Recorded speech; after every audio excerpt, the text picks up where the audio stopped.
Okay, so this is part 3. This is Norembega. Woo! Ooh, yeah. This is your favourite topic. Oh, You yeah. You should know all about this. I don't know anything about it other than I have no idea.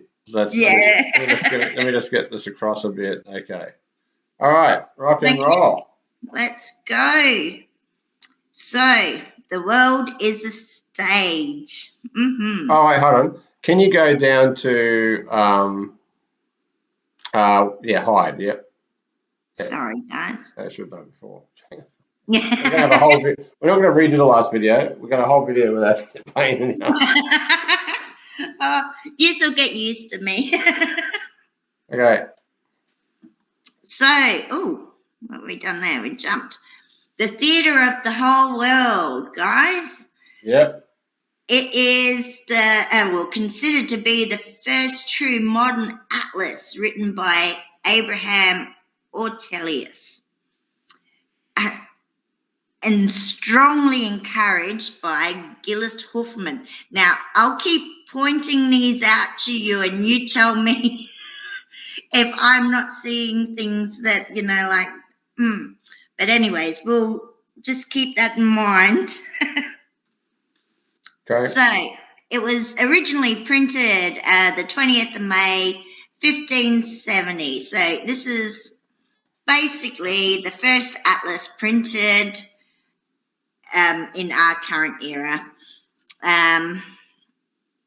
So, he was a cosmographer. So, there we go. Now, you can see how these things all get named and stuff like that. Yep. Because these guys they're all doing it. Like D and people like that, they all studied under Mercator. So so we haven't really spoken about D too much, John D, but we'll get into him after. But he was with Bacon and all the rest of the crew. They were all part of Queen Elizabeth I's court. So there we go. Sorry. And so this is his world map. Again, I will tell you over and over, I think this is Tasmania. That's the first port. That's them big rivers where they've got the ports, I don't know. Yeah. But that's up to interpretation too, guys. If you don't think that's fine, that's, I'm not trying to twist anyone's arm. This is just what I found. So, Norembega, you want to talk about this? The word Norembega was originally spelled Orenbega. No, I never knew that. It derived from the it may seem quite plain. Okay, look, I mean, this idea about Norembega believed to come from one of the indigenous languages, quite placed between the rappers. Now, look, we knew that. Look, Nuremberg, right? Nuremberg, right? Yes. Think about the word Nuremberg, which means like Nurem, which could be northern or whatever it means. I don't know, right? It means something like, I think it's in Hebrew or something. It's like Nurem or Nurem. I looked it up. Sorry, it's in my previous video I did. But Nurem is going to be perhaps of the north, as a rough guess. But Bega, I think, is a language variation of Berg. Now, even if they say it's of the indigenous languages of New England, you got to remember that we had Moorish people. That this is other people's perspectives of eastern United States and eastern North America. Is that it was already settled by a mixture of people from the 1300s or 1400s, or certainly by the 1400s. Moorish people, so to speak, and Celtic people, so to speak, mixing up with the indigenous per se, and some of the leftover cultures that were mound builders and all the rest of it. So even if it comes from indigenous languages, it does not mean it's not Irish per se, or Norse per se, or Moorish per se, or Gaelic, or some variation of West African or whatever, which we don't know the language origin. So I think that all these are ruses. Now that you've got Norembega, yeah, I would have to look that up and see, because the etymologies can sometimes give you clues into the true source of a reality. Yeah. Well, I'll follow this up as well, because I pretty much think that I've seen a hill named that. So yeah, we'll have a look into that after. But I know we do have Acadia Plains in Tasmania, and Yes. is, I think, a Newfoundland too, if Yeah, I remember correctly. It was something yeah, like, that's right. And Arcadia is the essence of it all. Like in Arcadia, ego, I think, is a thing on the tomb of some painting. yes, Arcadia is like, you've got Arcadian in the so-called Babylonian, so-called history, whatever that means. You've got yeah, Arcadia, like it means, there's etymology to do with that. Go to ancient Greece, and I think they're trying to, Arcadia is something that they're trying to revive as if it's something they acquired from some long lost utopian period of the Pelasgians or something. So yeah, it's hard to know that, but it's would have been part of their conquest to get this utopian thing under their control. I know that they sent out people. One of the French nobles sponsored or approved the establishment of the Acadians, who were in around when the current day Norembega is supposed to be, yeah, on that map, and they were apparently subject to huge amounts of almost extermination. So, and that's recorded, and there's been yes, huge history. So that's a serious thing, but it's such a big deal. The Arcadia, Arcadia, I think it's probably the more accurate way of doing it, but yeah, it's very interesting. yeah. So, well, just when I was looking, I found a few things. Now, I showed you this one, the Desperance of Esperance. And did you come up with that? So when I looked, the first thing that stood out to me in this map was that the D wasn't a capital, No. and it had two dots, and then they finished the word, and I thought, okay. So I had a look on the map, and I found Esperance, Yeah. and while it doesn't look quite the same, if you take this bit and put it here, and then put that bit on there, which we'll show you later in the presentation anyways. So I thought that was interesting. So I kept on looking. Mary, Mary, quite contrary. Now we have Maria and Mount Mary. Now this bit's portraying, it's out further in this picture than it is in this one. And But you've it's, got, yeah, sorry? you got Port Signet of all names. Yes. So- The swan, yes. Oh, and it gets even funnier than that, because that's how the all the poets get brought into Tasmania, is with these swans, right? Uh, we'll go on with that next time as well. I think we'll do a little swan thing so you just can understand what that's all about. Yeah, we'll do a ballet. So you've got to You do a you swan got to lady. dress up in it, because none of these alternative history researchers, they get so new agey, but none of them wear tutus and dance. No. There's a lot of middle aged men that do this stuff, or young men in their 30s. They should be in tutus dancing while with a headset while speaking about alternative history. To me, I think that's the new direction. Yeah. That's what I think we should take this. Yeah. So Yeah, anyway, well, I'll sit here and watch you do your performance.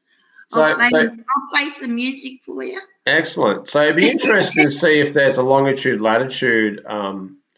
Reference, Yeah, well, I haven't looked into it that much yet. So I only just found this out the other day. So it's just But that looks really close to me. the French Connection. So we got Franca, and then we got Francistown. So yeah. Is it Francis? it's the Pole.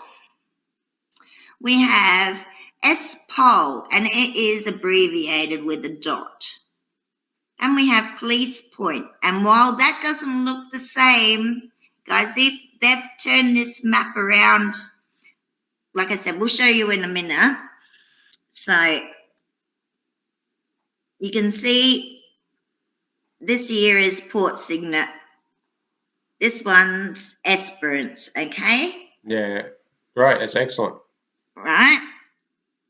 Yeah, now that looks close. I mean, that looks close. And I mean, if you're in a cutter ship, because I think I don't think you can do it in very large ships, these sort of things. I don't know how they would have done it in big tall ships that easily, but Oh, they used to have about 4 or 5. They'd have an armada with them, and they'd have all sorts of boats behind them. yeah, to deal with the different conditions. Yeah, go into all the little creeks and all sorts of things. So what I've done here, really badly, guys, I'm so sorry, but my cutting skills really suck. So what I've done here with my really bad cutting skills is cut out the bit of land that's missing on this map. Yeah. I moved it down, and the same with this bit here. That's this bit here that's just flipped over and dragged down. Okay, great. So, yeah, I get that. That's good. That's really good. That's really good. Yeah, so it's interesting. I mean, you know, with all the names around it and stuff, it's So a bit that's excellent. So what else? What else was after this?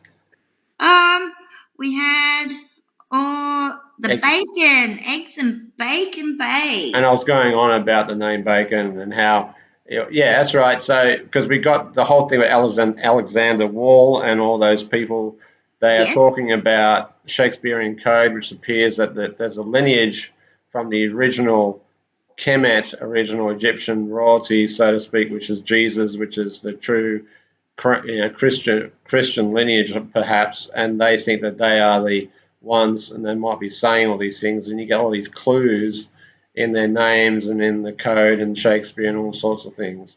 Yeah. So, and we keep seeing this, and I was going on about the diaspora from the late Middle Ages after the Inquisition, the Jews and possibly certain types of Christians that weren't approved, the non-approved Christians, so people that might have identified with non-Pope Christianity, let's say, they might have, like the proto-Protestants or the people that believe they're still carrying the original lineage of David or something, might have left Europe like there's no tomorrow, and Tasmania and Victoria would have been ideal locations. Oh, definitely. Yep. Especially, you know, when there are wars and stuff over there. Yeah. Wouldn't it be heaven over here? Oh, yeah. Yeah. Yeah, that's right. Yeah. That's exactly right. So that's the main point. You see Francis Bacon being referenced. Yes. In how many Bacon's Creek Conserv? Yeah, and that's obviously in line with everything else you've seen. Connecting it to Francis Bacon makes the most sense. Yes, and this eggs thing, I think that has something to do with because he had written. Well, we don't know. Shakespeare had written about narcissists. Narcissists. Oh, yeah, like the entire upper class. Yeah, basically, mafia controllers at the time. Yeah, that's right. Yeah, that makes complete sense. Yeah, well, it all comes back to the cosmic egg. You know, the firstborn and all that sort of thing. But we'll get into that a bit later on. I did miss one, guys, so you just have to excuse me flicking back. Oops, no, gone too far now. Oh, the Van Diemens.